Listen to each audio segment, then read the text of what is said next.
aboard. Most of us are here, so let's get started.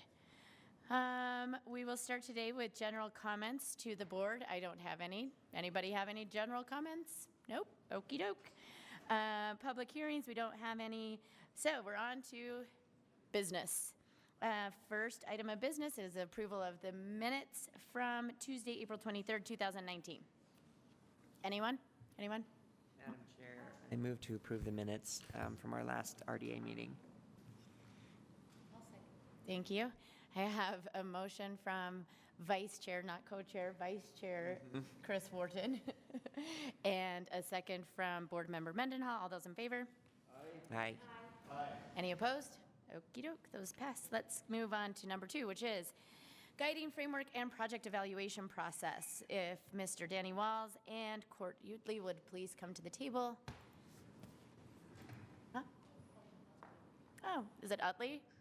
Utley. Well, I guess it's Utley today. It's the Spanish in me. I know. Nice. We're going to try that, huh? Okay, thank you, Madam Chair and members of the board. We appreciate the opportunity to be here today. I do not want to steal much of Court's thunder because he has put a lot of work into this presentation and he's excited to give it. So I will just frame the conversation with what you have in your packet is a proposed strategic framework for the agency, and the initial goal here as we took a look at this for staff was really to try to figure out how we can start working to prioritize projects that come into the agency or ones that we initiate, and to that extent how we can then do our job as staff of recommending these projects to you and put those in a framework that kind of makes sense and provides that opportunity to weigh the public benefits with what our financial participation would be. From there, it kind of evolved into a larger conversation of making sure that before we can really weigh the individual merits of a project, to look at whether they fit within our overall mission and values and goals.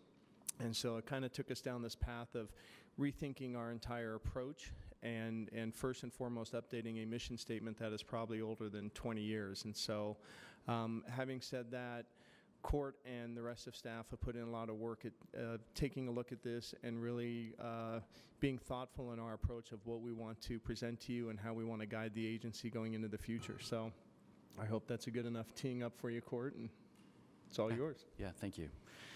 Madam Chair, if it's okay with you, I'll just sort of walk the board through kind of the 2 pages of the handout here. You do you. All right.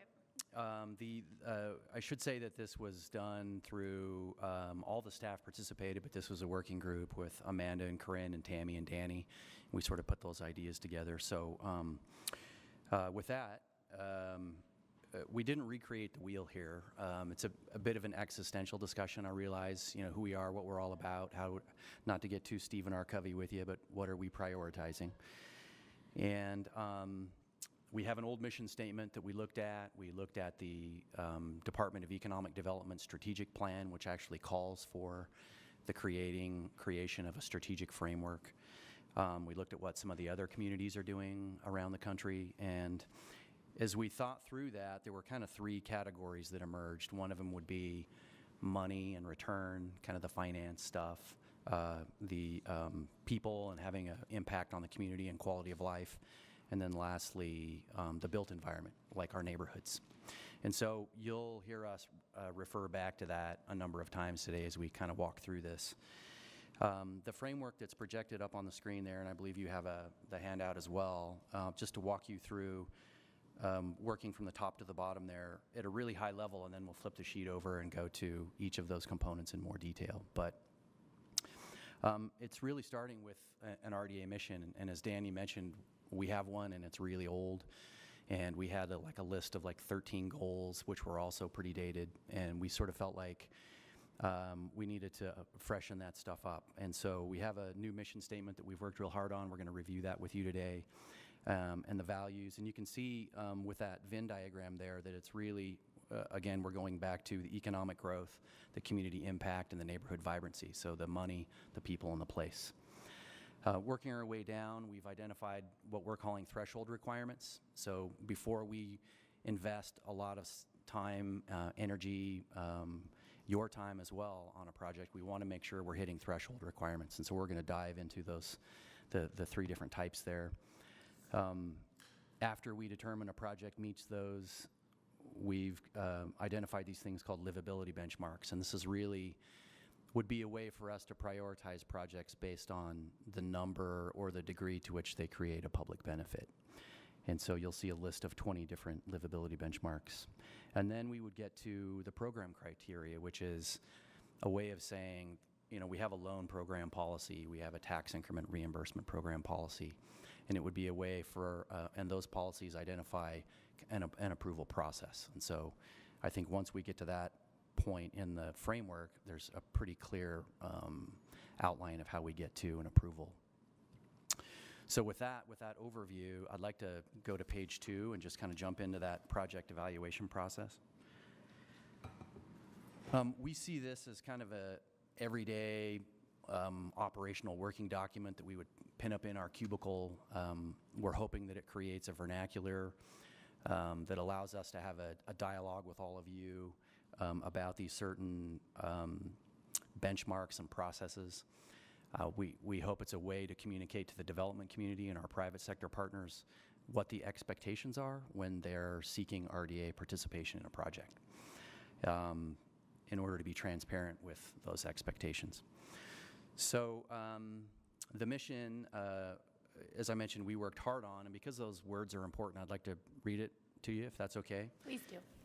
The Redevelopment Agency of Salt Lake City revitalizes neighborhoods and business districts to improve livability, spark economic growth, and foster authentic communities, serving as a catalyst for strategic development projects that enhance the city's housing opportunities, commercial vitality, and public spaces.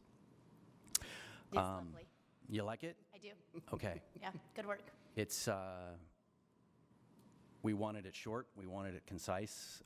We hope we didn't leave anything out. But I guess a good place to start is, does it seem about right? Board members? I think it does. I really appreciate the use of like good adjectives in there. So, You can thank Amanda. You can thank Amanda for that. yeah, go ahead. Thanks, Madam Chair. So talk to us a little bit about how, in another agenda item, we're going to be talking about some potential project area conversations, future considerations. Talk to us about how this might translate to that multi-month, if not over a year-long discourse. Does this look like a, does it look like a worksheet? How does an applicant engage with Yeah. the community engage with these kind of goals? I think this would be information that we would communicate through our website and with all of our private sector partners. And whether that is a loan application, a tax increment reimbursement request, whether we're debating internally whether or not to purchase a property for redevelopment purposes, I would see us utilizing this process. Am I answering your question? Yes, sort of, except that, so we have, I'm assuming that it's not limited to the 7 or 8 items that are listed under the 3 categories? No, it's not limited. And to your point of how would we look at this if we were doing something ranging from project area creation to a loan? And that's our goal, that the purpose is to take these core values and then carry those down through everything we do. And so that means that when we look at project areas, we would want to make sure those project areas are in neighborhoods and we can provide the benefit of carrying out those goals. And it also means that when we look at doing a loan, we have carried those benchmarks through those program criteria within the loan program and the TI program.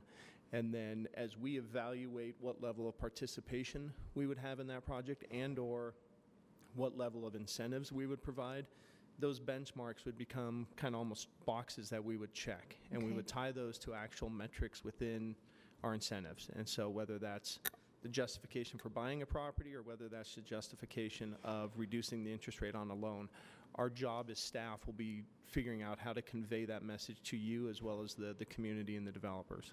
And can I interrupt real quick? And if you'll remember, Board Member Mendenhall, and you'll have to remind me which project it was, but it was the UP loan, when we were briefed by the RDA staff on the UP loan, there was a section in that briefing that sort of listed which of these That's where I was going next. benchmarks were in order to kind of help us and everyone justify and the developer understand why that loan interest rate came down, because they met so many or X number of these benchmarks. And as we've kind of talked within our chair, vice chair sort of stuff, it's one of the things, and please correct me if I'm wrong, that they've brought up is to make sure that that there isn't anything else that board members would want to see as a benchmark. So if there are things missing, I think the RDA staff would want to know about that. If you're looking at this and saying, wait, what about this benchmark, or what does this mean? What we've kind of talked about, and again, correct me if I'm wrong, is that this is sort of a living document that can kind of work and evolve and change, but with those key values and missions at the kind of staying at the top of that. Is that accurate? I mean, we've had some of these. Yeah. Do you think that's accurate? Maybe you can talk a little bit more about that, Court. Yes, I do. Yeah, the benchmarks, which we're going to get to in a minute, would be something we would actually evaluate a project against and try to identify how many of them are being achieved. And the ones that achieve a lot, we would want to move forward. And the ones that don't, we would want to communicate that information to our development partners that they need to achieve more of them. So, yeah, I appreciate you bringing that up, Madam Chair, because that's, that particular loan kind of highlighted some additional opportunities I think that we can build into this evaluation process. So I would submit that we change some of this. Under community impact, I think transit opportunities needs to be new or enhanced transit opportunities. Simply locating near something we've already made an investment in that's been there for 6 months or been there for 15 years doesn't bring anything new to the community. Also, under community support, I would like us to be more specific about what kind of unique needs they are filling. So to say we're going to have a restaurant, so that's going to support the community by activating the area is different. And so this makes me think of when I think we talked in that UP loan discussion about maybe having tiered or graded scoring on these. So if a restaurant's different from providing a daycare or from saying that we're going to do community support through creating some housing units that serve a particular demographic or something. Really different. Both community support, but really quite different in outcome. So I guess I would like a way for us to not just check the box that a restaurant gets the same credit as a daycare or a clinic or something. Do you know what I mean with that? And then the sustainability, that was another box that was checked, even though they're not doing a LEED certification and the definition of an equivalent is not something we can, there's no teeth in that for us. When they say we're going to do equivalent, what do we check that against really? And what guarantees do we have? I don't feel that we have enough guarantees. So if we could get more clarity around what degree of sustainability, or if there's specific investments, that's a changing marketplace. I know all the time that building scenario is changing, but I'd like us to see more clarity about the unique assets that are being brought, not just that they're co-locating near something or simply by opening the doors to their business, they're bringing community support. Yeah, understood. And if I may, I wonder too if we get there, not by changing necessarily these benchmarks, but in the project itself having a little bit more clarity.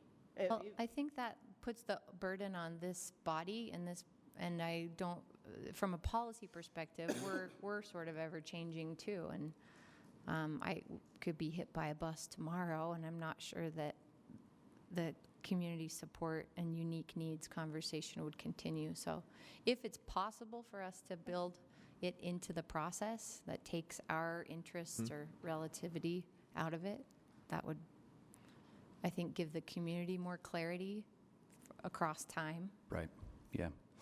So the benchmarks were, what I'm showing you there is the kind of categories of them.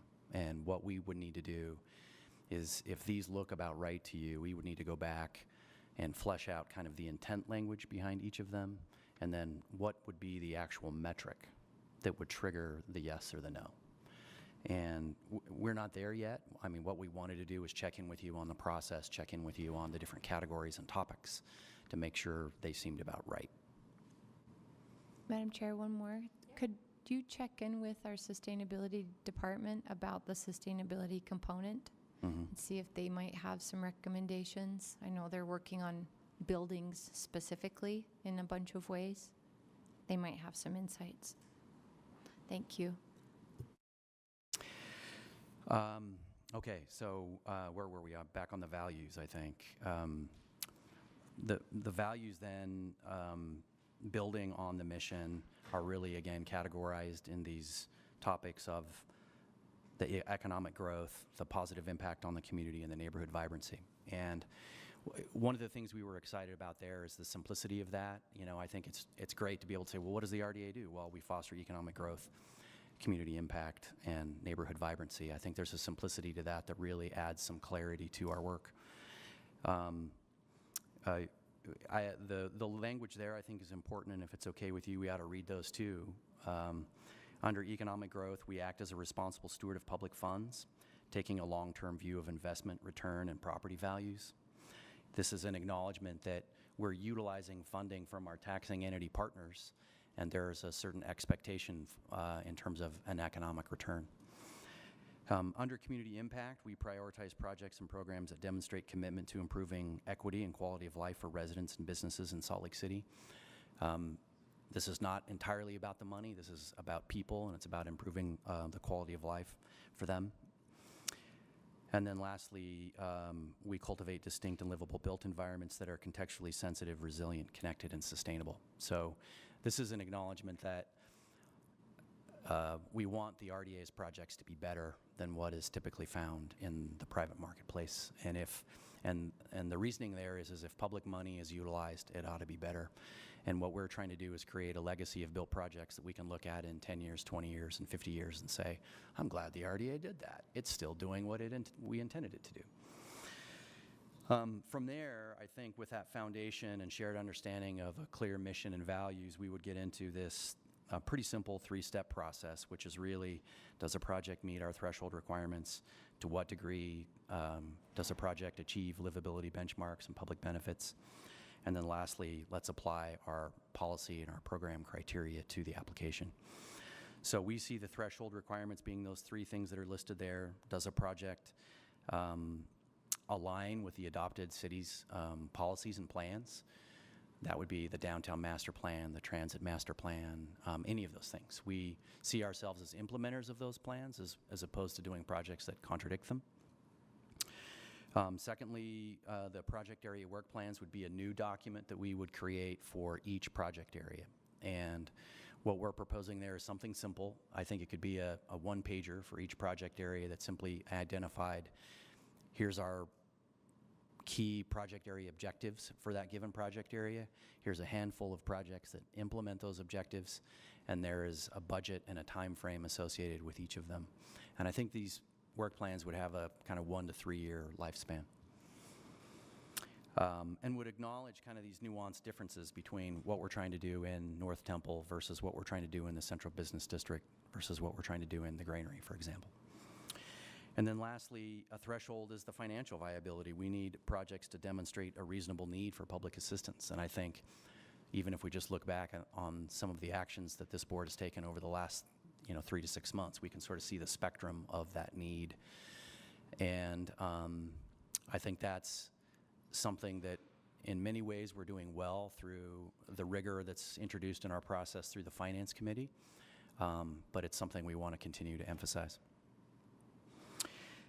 From there, once a project meets those thresholds, we would look at livability benchmarks, and the genesis of this idea is really the public benefits that exist in the loan program right now, and I think we're seeing that work pretty well. When an applicant achieves a certain public benefit, they get an interest rate reduction. And what we're proposing is that for all of our projects, even for project area creation, we would look at to what degree is this project creating a public benefit. And as I was mentioning earlier, these are really just kind of the categories, and we need to go in and sort of flesh those things out if those seem like the right topics. And then lastly, if we've achieved enough of those benchmarks, we would look at applying the program criteria. And as you know, those are identified in the policies for the different programs. For example, loans go to the Finance Committee, and if they're a request above $500,000, then we bring them to the board for approval. I will go back to the livability benchmarks and say that one of the things we were trying to do there was provide developers choice and opportunity. When we've done outreach exercises with them and roundtables, we've heard that they want a variety of ways to get to yes. And so we've organized those benchmarks according to the values, and I think what would be smart is that we would want them to achieve some of those benchmarks in each category. Maybe that's 2 in each category, maybe that's 3, so that we know we're really focusing on, sort of back to the Venn diagram, kind of projects that like hit all 3 of the values. And it would be a way for us as staff to really prioritize, hey, if here's a project loan application, for example, that's achieving 12 livability benchmarks, and here's another one competing for the same pot of money and it achieves 2, we would certainly know where we should be prioritizing our time and our energy. Thanks, Court. Are there board members with comments or questions? Okay, I want to say, I know how hard you guys have worked on this. I know how much time it has taken, and I know how much dedication and time all of you and the staff has put in to this. And I think a lot of this stemmed from some of our discussions early last year of the different roles that some of our departments play and how RDA fits in there and what they do. And you guys took it seriously and did an amazing job with this. I think it creates and it allows us the ability to create a policy that makes sense as we continue moving forward with RDA projects, and some amount of predictability both from this board and for our developers. And I just really can't tell you enough how impressed I am by the amount of work that you guys have done on this and continue to do on this. I know that it's still a work in progress, but I trust that it will come out looking as fabulous as this does. And to my fellow board members, we were in a meeting today and with a developer, and every time I've been in a meeting with a developer, they cannot stop talking about how great it is to work with the RDA staff. And that was evidenced again today when we were meeting with the developer. And I think it's important for us here to sit and recognize that as well, that throughout every project that I've had the opportunity to sit with and with the RDA staff, everyone raves about how great it is to work with you guys. And I want to thank you for that, because you make me look good, and I like looking good, so thanks for that. But you make all of us look good, right? And I really appreciate all the hard work and what you've done with this. Thank you. Thank you very much. Okay, anyone else? I wondered what the old mission looked like, because this mission looks good. We can get it for you. Yeah, I would love to compare the missions. I would say Amanda had one goal with our mission statement, and she didn't care about anything else other than removing the word blight from our mission statement. And so I thought it was including the word spark, because I liked that. So we can certainly give you a copy of that. It kind Thanks. of read more like what you can do under State Code 17C than really something aspirational that we were trying to do. Yeah, Okay. Yeah. you bet. Thank you. No, all right. Okay. This is a carryover from previous meeting, and it was one that, as staff, we appreciate the opportunity really just to put in front of you to have whatever level of discussion you'd like to have on it, but it's really also just to kind of bring to the table a lot of the different directions that we are being either asked or pulled to go into. And so we wanted to compile a list for the board to take a look at and see kind of what's happening within the city and understand how much is really happening and how hard as an agency right now it is to try to prioritize where to spend our resources and our time, and more specifically where we should be looking at where we want to spend that time and energy and investment over the next 3, 5, 20 years. So I thought it'd be helpful to first start with giving an update on where we're at with the State Street and 9-line project areas, because when we had this conversation last year, the board gave us that direction of focus on those, and it has been a very long process to get to where we are. But I want to assure the board that we are still actively working on those and making progress, and give you an update on that, as well as we have provided updates and briefings on Block 67, the creation of that CRA, so I think you understand where we're at on that. And then also see if there's any input or discussion moving forward of what other areas we could be looking at. So having said that, I will say with regard to 9-line and State Street, both of those we have been in discussions with the county as our taxing entity partner, with the goal of obviously entering into an interlocal with them, as well as we've had several discussions with the school district on both of those project areas. As far as the 9-line project area goes, the school district is very supportive of that. We are working with them and moving forward with the terms of the interlocal. We've had some very good conversations with them in terms of what we could incorporate in that interlocal, everything ranging from how we can align our housing priorities and projects that we look at doing to support their mission in terms of retaining families within the city, as well as what we can do just even on the small scale of street improvements and safe streets for moving the kids through the neighborhood, and identifying how that could work with infrastructure improvements that the city would like to utilize as well. So that one is moving forward. We should have an agreement probably negotiated within the next couple weeks, and then have that on an agenda for the board approval.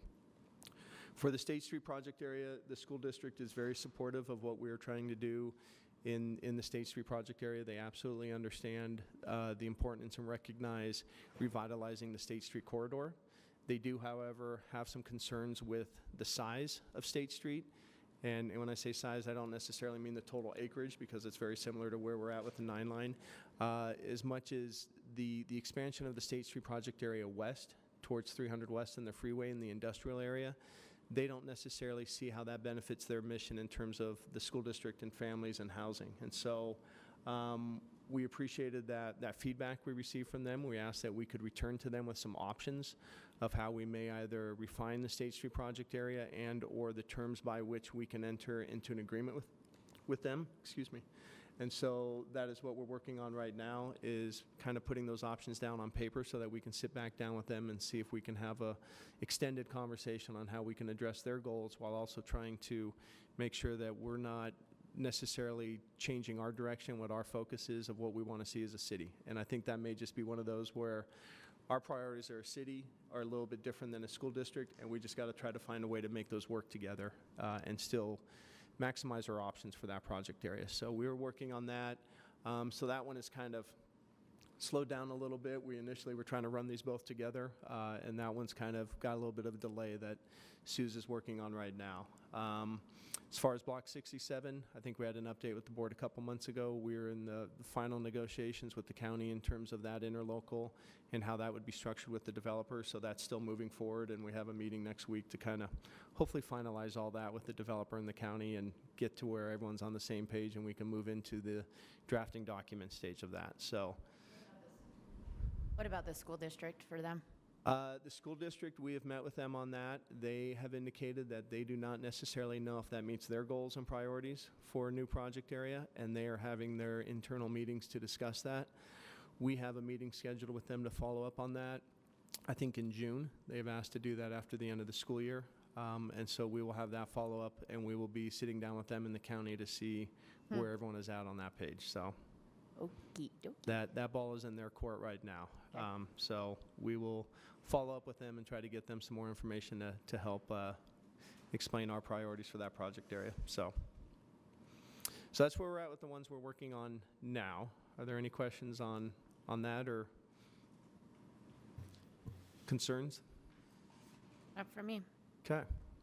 If I Oh, might. sorry, I didn't see you over there. Andy? Jesse Dean. I'm so tall. Going to the State Street the State Street question sounds like it's a question of size at this point, and the scope is really, I mean, our discussion, is that accurate? So sort of how does this go, I guess, how do we address their concerns? It's a good question. We're going to propose a few different options to them. Obviously, first and foremost, we could change the boundaries of State Street to reflect kind of where they would be willing to invest or contribute tax increment from. That option is not our preferred choice, because if you change the boundaries at this point, you're pretty much just restarting the whole process again. And we've put a lot of work into this project area, and so we'd prefer not to do that. So the other options are really to sit down and hopefully in a better format try to convey what the city's priorities are, what our goals are with that project area, and show them how those really do align with what they would probably want to contribute and get out of that project area as well.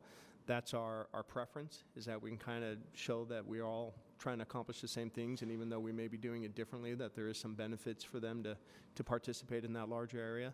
And then if that doesn't work, then we could look at ways of reducing or changing their participation rate within the project area such that it reflects more of what they feel is in alignment with their target area that they would like to do. So instead of them participating at a 75 or 80% rate, maybe it's lower and it reflects kind of more of what would be the smaller area that they would be okay focusing on. So, Okay. What's the time frame you anticipate then to get back in front of them? We've been trying to compile some data to bring back to them in terms of, especially like new housing projects that might be built over in that western section. So we've been working on that data compilation, but I think it's possible that if it works for them, we might be able to piggyback on the Block 67 in June. yeah, If that, hopefully if it within works a for month their or so. schedule. Okay. That'd be good. Thank you. Other questions on this? I'm going to ask a question. So, yeah. I think that thinking back to our conversations about that west part and including 300 West and what's evolved, it's been a couple years, to say the least, in this conversation about State Street. There's a lot that's come to happen, including the Homeless Resource Center that's coming online, including the incredible rebuild of 300 West that's coming in time that doesn't have to do with the RDA at this point. And so there have been some big shifts in the kind of investment that's happening in the area that I think is going to attract this similar investments as an RDA would. Different strategy, Right. different funding, but I think there's a lot for us to consider, or for the school district to consider about what was our goal. I think I keep remembering that, I don't know if it's still accurate, but that 300 West is the second highest area of tax generation in the city. I don't know if that's still true, but that it's one of the worst maintained thoroughfares in the city also, and it was about putting money back into that area. Yeah. But anyway, I just want to note it. I'm noting that It's a good where we point. were when we started that and where we are today is quite different, and there is some attention happening in that area, which I appreciate. I think that's a good point, because that's a message that can be sent to, that although that area may not seem to the school district to align with their goals, that area is an economic generator, and that economic generator can help feed development throughout the rest of the project area, and that's an important point to make, so thank you. So I'm going to move on just a little bit. We didn't schedule a ton of time for this topic, but one of the things, I see 13 project areas. With your current staff and your current caseload, sorry, that's an attorney term, but it's samesies. How many of these can you actually start to get to?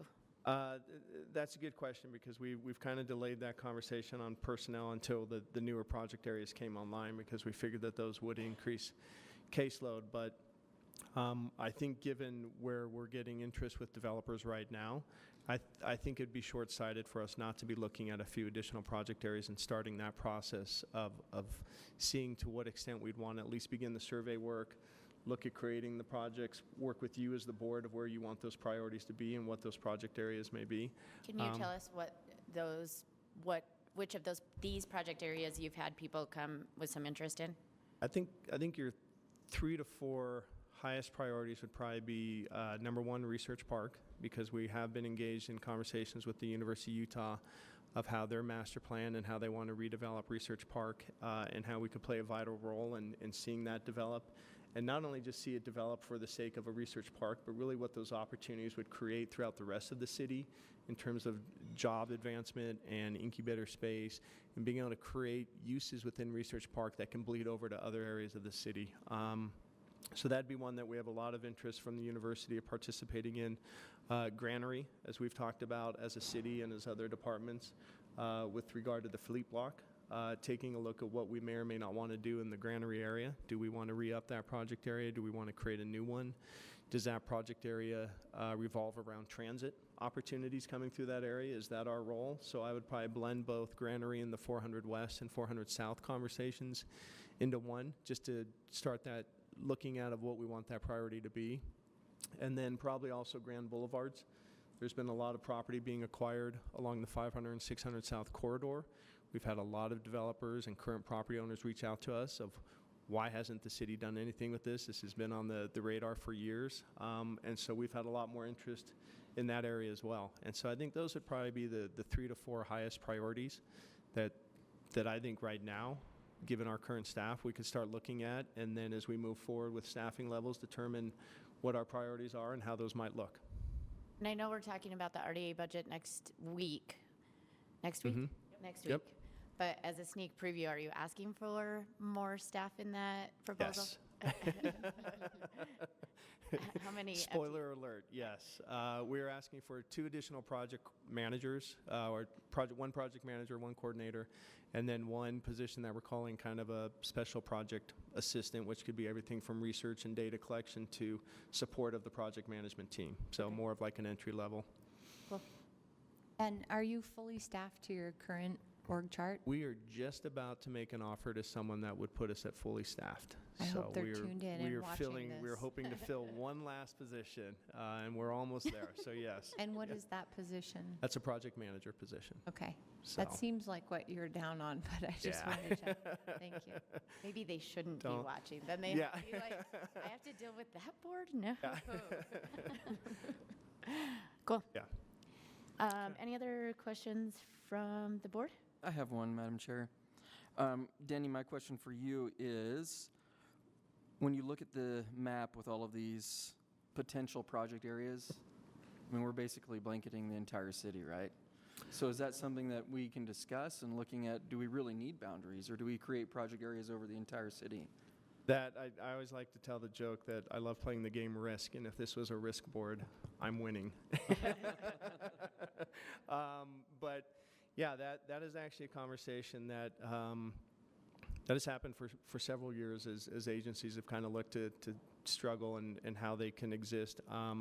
And I think when you look at how long it's taken us to create the State Street and 9-line project areas, I think it's definitely worth looking at. Is there a more efficient way, one, for the agency to do the work that they do and still be able to target everything we just talked about with the livability and the core values and everything, but do that in a way that's almost more citywide. Because it is really hard sometimes to tell a property owner that we can't help them because they're on the wrong side of the street.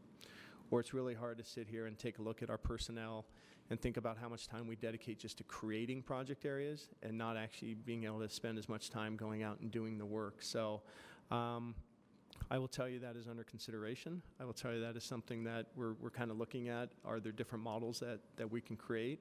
And I would anticipate as staff, we would probably like to come back and have those conversations with the board at some point of, is there a way that we could do that both for redevelopment and economic development and provide the tools citywide that just really hones in on kind of what we've done with the Central Ninth area of creating this model by which we could really align all of the city's priorities and projects and do that in a way through redevelopment, through the other city departments, but has that greater return on investment, creates these really cool neighborhoods, and leverages all of the city's resources within target areas.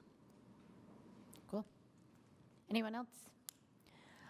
Awesome. You guys Awesome. have a lot of I can't work believe to you do. didn't make Sue say anything. I said something. I said something. You did. I appreciate it, Suze. Thank you. Thanks. Thank you. Okie doke, we're on to the next item, which is the $4.5 million NOFA that we last year allocated for areas of high opportunities. So Danny, Tracy, and Tammy, please. Yes, well, I'm really going to let Tammy and Tracy talk on this one because they do a much better job than I do, and they've provided all the information, so Great. I'll just let you take it away. Thank you. Good afternoon. So it was back in December of 2017 when the board set aside $4.5 million for affordable housing development in high opportunity areas of the city. And it was decided that this funding should be deployed through a notice of funding availability to engage our development partners. And the NOFA has been out on the street since June of 2018. And to date, we have not received a viable funding request. So the purpose of this briefing today is to provide a discussion on what defines the high opportunity areas as they're currently designated. Number 2, look at an assessment of why RDA staff feels like these funds haven't been deployed in the community. And then 3, discuss some options to get the funding out on the street and get projects actually built and using these funds. So to kick it off, high opportunity area, speaking kind of at the national level, typically those are areas within the city that provide assets for a person living in that neighborhood to further their economic mobility. So currently, this is the high opportunity map that has currently been defined. Originally, the Kempsey Gardner Policy Institute published this map, or a similar map, in 2014 as part of the Fair Housing Equity Assessment that was done at the regional level. And after that, it was updated with new data indicators, which on the next slide, we have an overview of what those indicators are. So right now, we're looking... Can I interrupt real quick? Sure. And forgive my naivete, but did the Cam Gardner Policy Institute define this and the updated version as well? Yes. So originally, it was in 2014, it was the Bureau of Economic and Business Research. They have since changed their name to Kempsey Gardner Policy Institute. Okay. So, but they did, it was the same staff doing both of the assessments. And the assessment was housed kind of under Housing and Neighborhood Development. They passed off the data to the RDA to use in the NOFA.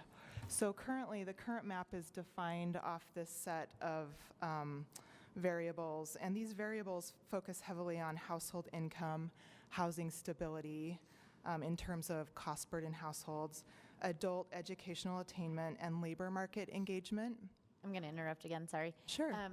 Who is this are these national indicators that are used? Are these indicators that one of our departments decided to look at? Is this defined by the Kem Gardner Institute? I think it was heavily defined by the Kempsey Gardner Policy Institute. The 2014 data that was actually used, it was provided by HUD. Okay. And a lot of those data indicators are no longer available, so they updated the index based on these indicators with newer data that was available. Got it. But RDA staff did look at other opportunity indices in other communities, and a lot of them do include other factors that measure neighborhood quality, such as elementary school performance, access to transit, crime, even access to open space. There's a lot of other indicators that do go into opportunity indices. Interesting. Jump in that the American Community Survey, the ACS, is how that data was collected, and then the Kempsey Gardner Policy Institute used that information to create this profile, but it wasn't the Kempsey Gardner Institute that collected the information, it's ACS. Right. And so an ACS is used around the country by lots of cities and counties to help figure out where are high areas and where are lower areas. So it is a best practice set of data. Yeah, and other data sources can go into an opportunity index, local data sources like school district data, crime data, other data sources like that. Okay. Thank you so And much. if I could just chime in just from the staff observation perspective, I think what staff was looking for was an easy sort of plug and play model that could be used to get that money on the street. We're lucky that we had a sort of outside group that had already looked at this from sort of a holistic perspective of pulling in a variety of indicators. Otherwise, we could probably spend a year debating which indicators belong in the opportunity index, and we probably will do that, given that the data is not, as readily available as it maybe used to be.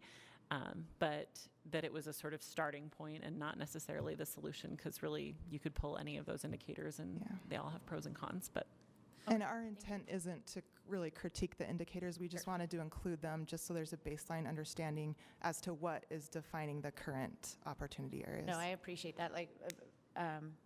This, like you mentioned, this discussion happened a little bit before my time and Chris's time and Anna's time on the council. So it's nice to have just a little bit of that background. So I appreciate it. Thank you.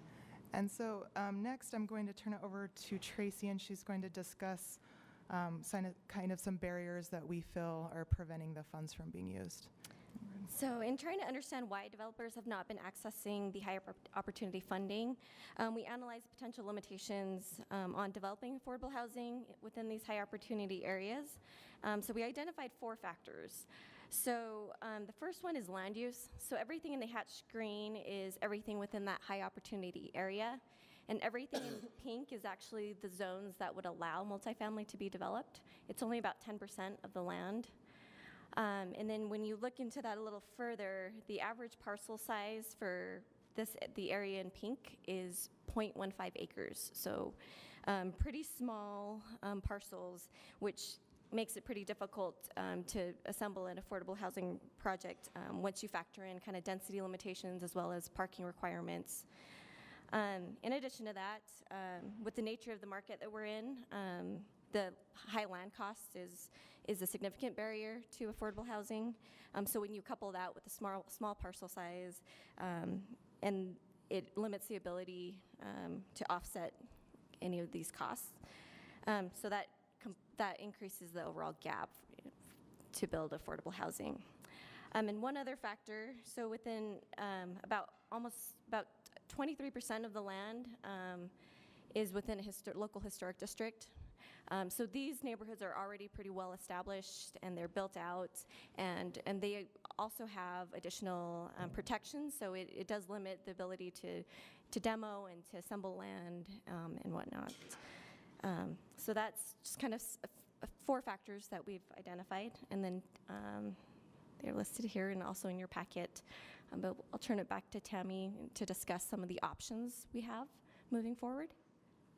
Thanks. So RDA staff came up with 4 options for moving forward.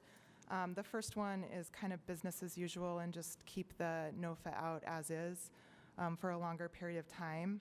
The second option is to look at the opportunity area and potentially add in some other variables to broaden the high opportunity land area within our city, and we would do that by working with the Division of Housing and Neighborhood Development, potentially planning and engaging KEMC Gardner Policy Institute to update that data set to broaden the area we can deploy these funds.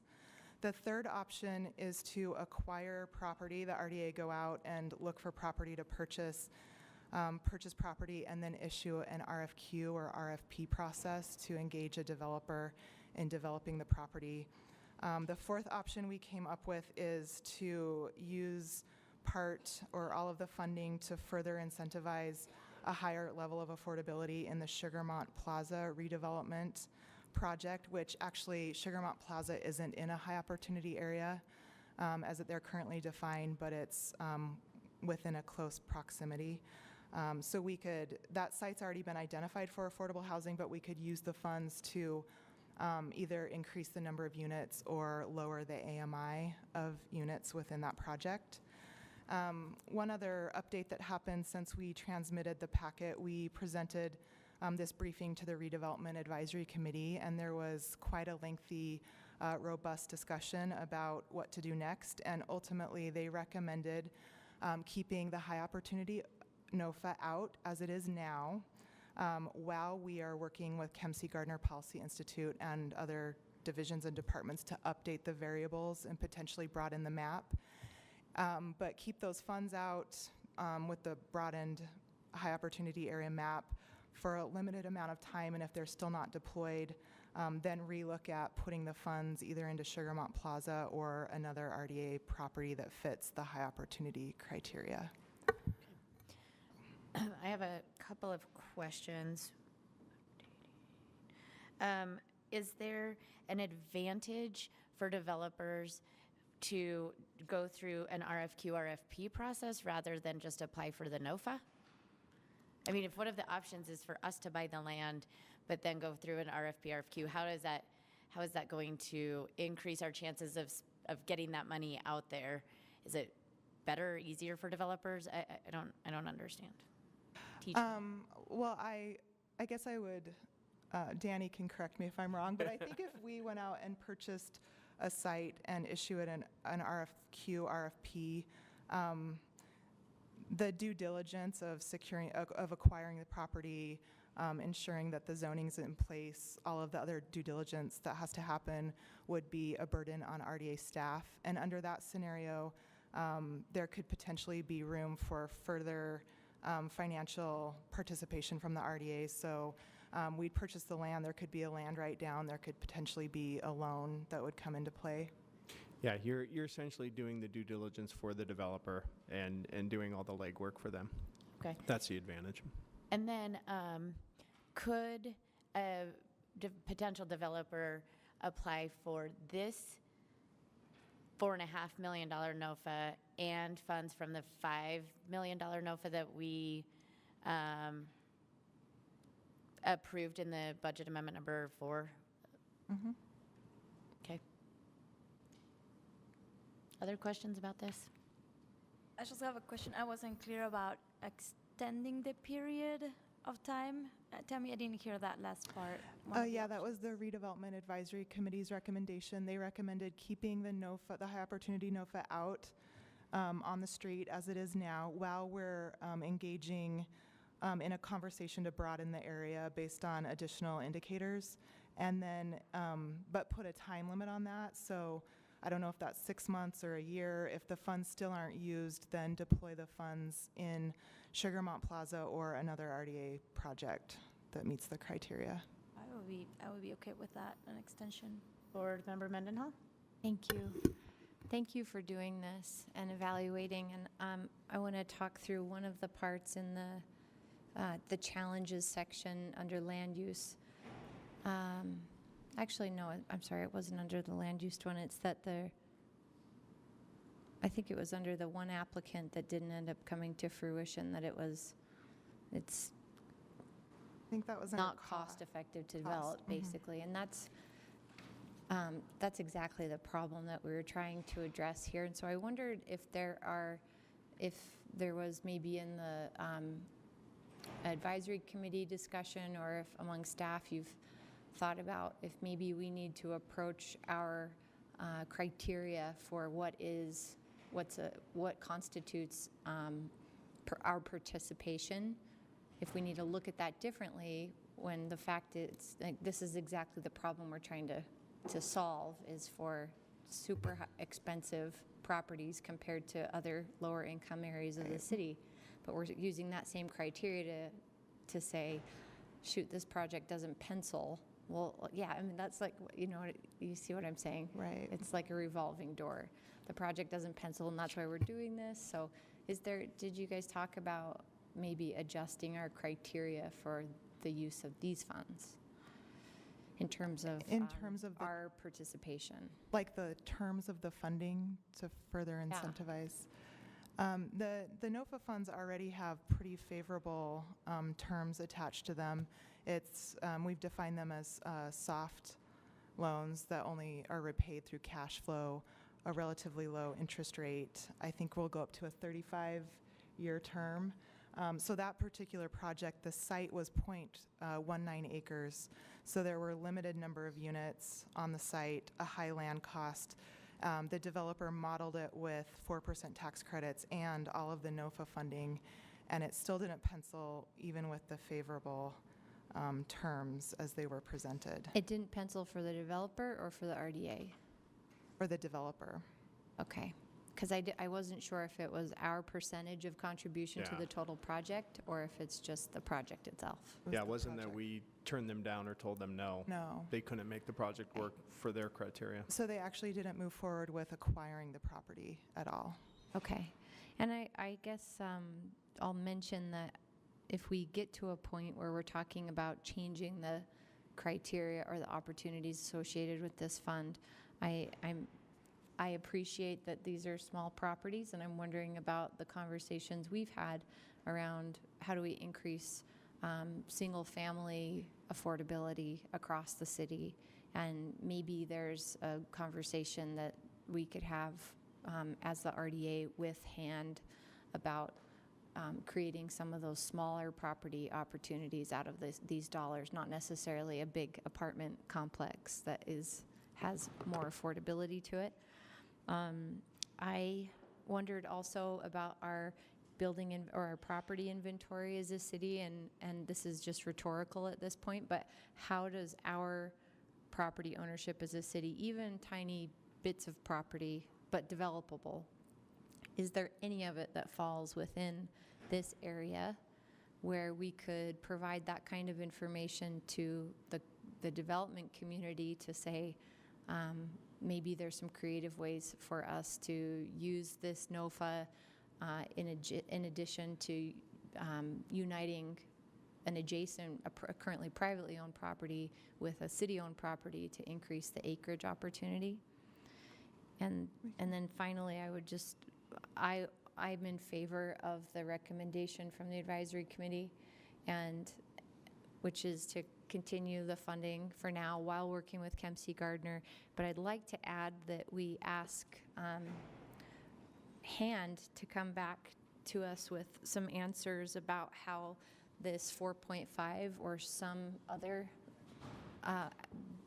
portion of the funding what could we gain hypothetically on the Sugarmont property if we contributed these dollars or half of these dollars to increasing affordability there. I think it would be helpful to have a sense of the timeline also with that project. And Erin, you want HAND to come back? Because I think that's owned by the RDA, so it might be. I don't think, correct me if I'm wrong, is the RDA evaluating affordability opportunities without HAND? Yes.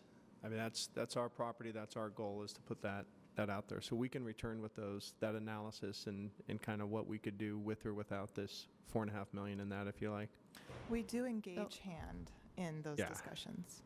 Okay, and there's no HAND Housing Trust Fund dollars being contemplated in that project? Not at this time. There's no HAND Trust Fund dollars. Well, there are some sales tax dollars coming that we have in a budget opening right now. Yeah, no, that's solely an RDA property. Okay, well, I would love you to ask HAND about that. We can do that and work with them on looking at that. Okay, so that, anyway, Madam Chair, that would be my ask, that we go with the recommendation from the advisory committee and include a request for an evaluation of what expanded affordability we could get on Sugarmont.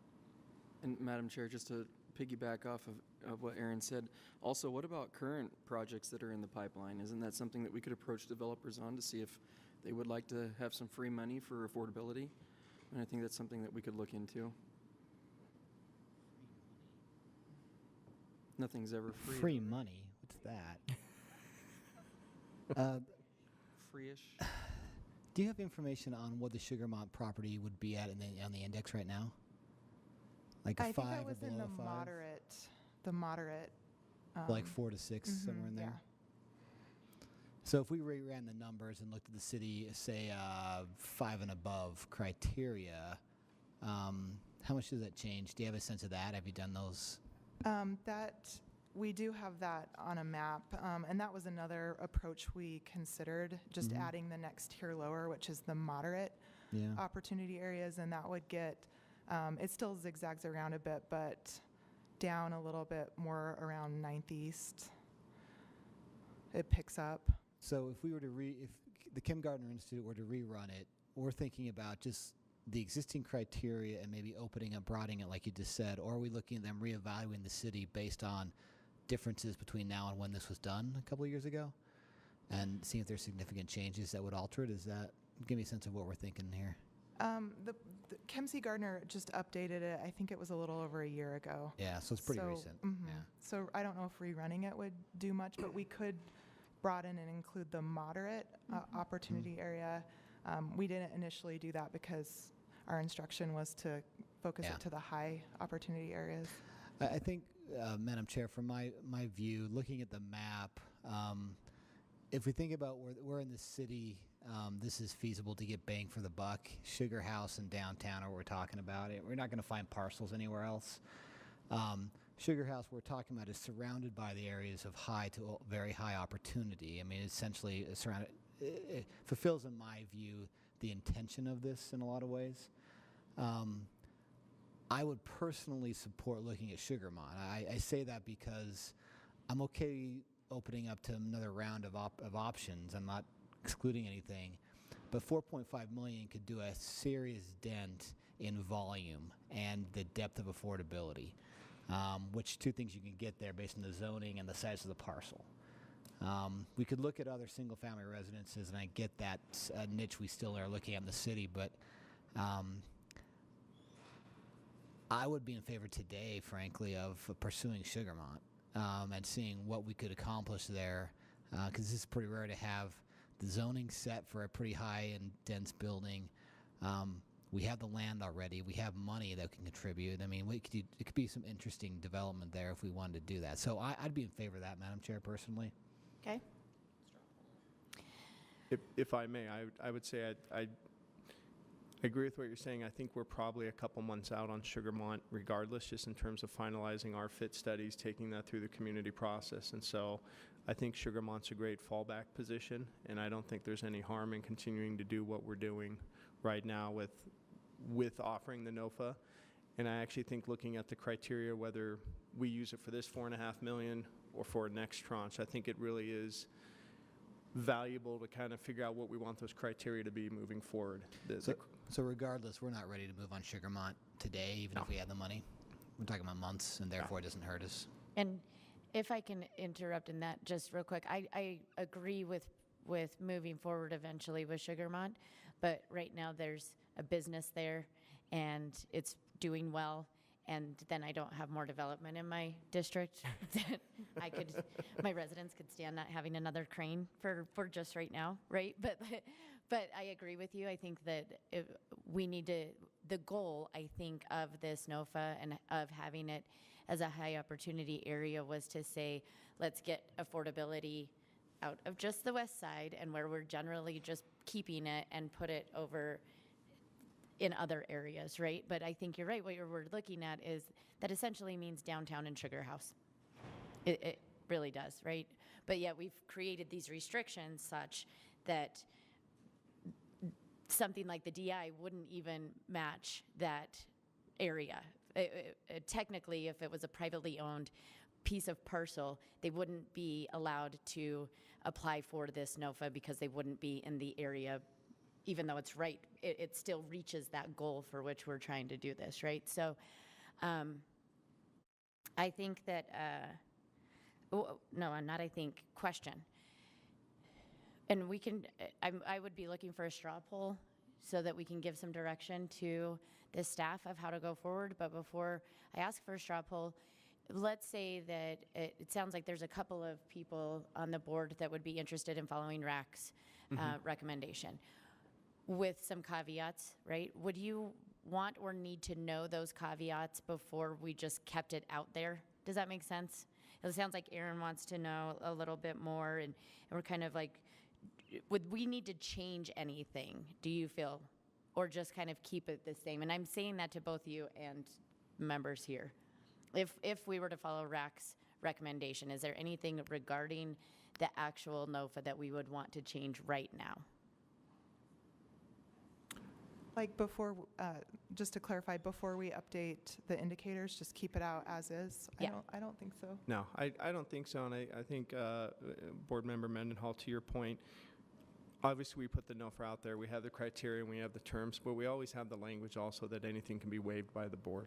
So if we get something that does come in that we think we'd like to consider, we obviously can bring that to you if we feel that the terms or the criteria we have may need to be tweaked a little bit. So we're not precluded from bringing anything back to you if something looks like it's just on the fringe.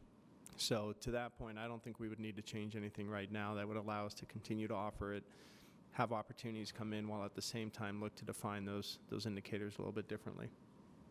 And Madam Chair, we could follow along the lines of Director Johnston's thoughts and open it up to the moderate areas as well.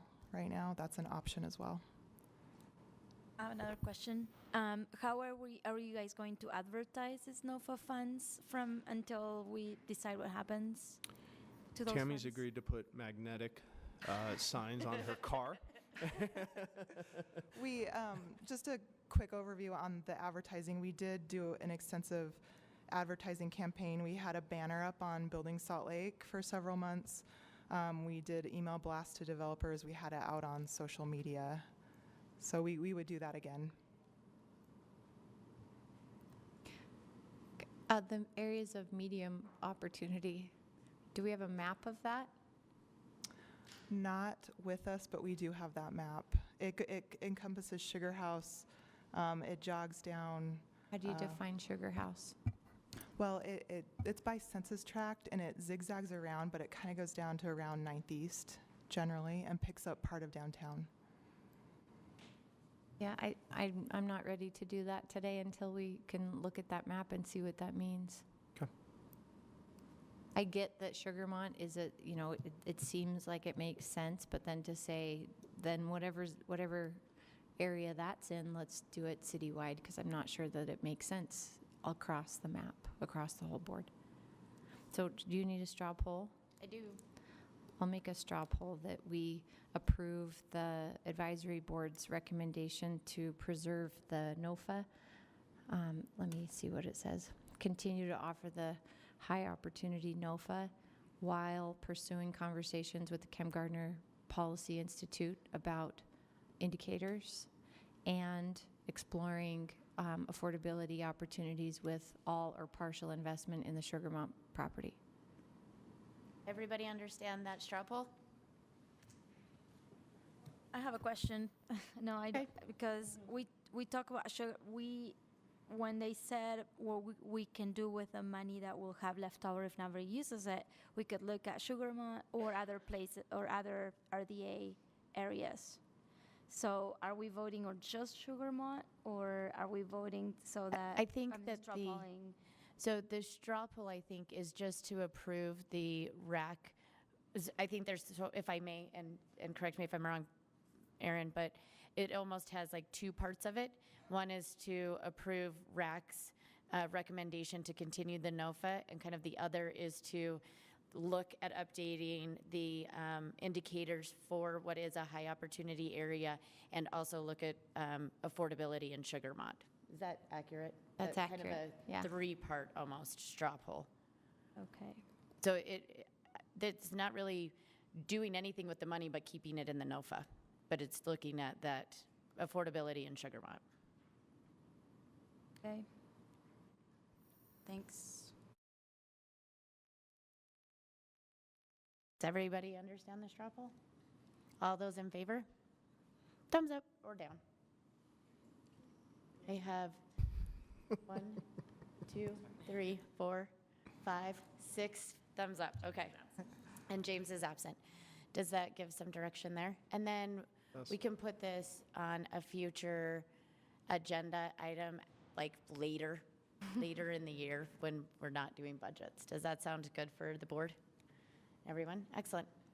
We are flying through. This is like the easiest RDA board meeting we've had in months. We have our next item is our board appointment, but I don't know if Moshe is here. So we'll move on for now, and then if anybody can just wave at me when Miss Sakaki gets here, that would be great. Report and announcements from the executive director. Anything from you guys over there? Great. Report and announcements from RDA staff. Thank you. Just a few quick items. First is just an update on a little bit of bragging about staff. Last month, 4 of our staff members completed the final training for the National Development Council Economic Development Professional course. So to date, Staff has taken 34 of these courses, and we now have 5 staff members that have earned this certification. So want to give a shout out to them because that's not an easy task, and it's something that we are very committed to providing that opportunity for staff, and we appreciate staff taking us up on that and completing that class. So thank you, staff members. Second is to mark all of your calendars, and we will be sending something to you officially, but just heads up, we mentioned this I think last month, but we have finalized the date for the RDA 50th year anniversary. So that'll be Friday, June 21st from 3 to 5 at the Gallivan Center. So as I said, we will get something out to you officially, but wanted to make sure you're aware that we have set that date. And then finally, Thursday from 4, Danny, are you inviting all past RDA board members as well? we'll probably extend it to past board members and staff, and I mean, it's going to be something that we want to make available. Deal, right? Yeah. So, and then finally on Thursday from 4 to 7 is the Fair Park Public Market Open House. For anyone who's interested, that is happening at the Zions Building out at the Fair Park. More information, we have flyers. There's also information on the website. We have been reaching out to the community and trying to make sure we're doing a better job of advertising that and incorporating everyone. We've been responding to some community responses to the survey and questions, and so wanted to make everyone aware of that as well. Danny, Yes. can I ask if there's any flexibility to June 21st? We have struggled to set that Like date. the Is that a 22nd? conflict? Do you have a conflict that night? I think some of us do, but Okay. Maybe we'll reach out to council staff and What was your question? Sorry. about the flexibility, if there's any on the June 21st date. Oh, okay. well, let me talk to Amanda and see. Okay. How many? Our front office has access to all the council members' outlooks, and Okay. so that might be the easiest way to. Okay, we'll reach out and see if Thank that's you. something we need to think about. Thanks. Amanda's probably gonna kill me. It's been a challenge. There's a lot going on in June, and so it's hard to get dates And set. a lot so. of people's schedules that you are A trying lot of to people's work schedules, around, so, I'm sure. but, no. Okay, unless there's any questions for me, that's all we have. Actually, there's a couple of things, chair, vice chair stuff. One is Katie, for Katie. Sorry, hi. It's so good to see you over there. Makes me happy. We have a board appointment. This is just a technical question randomly. We have a board appointment. We were wondering how we could close the RDA meeting, open city council with the intent to reopen when our board appointee gets here. Is she here? Oh, he's here. Never mind. She. She. Thank you. All right. Thanks, Great Katie. great Good advice, to see Katie. you. Is that all? No, one other thing while I'm here, I know this is probably not usual, but oh well, I don't do things usual. David, I have a question.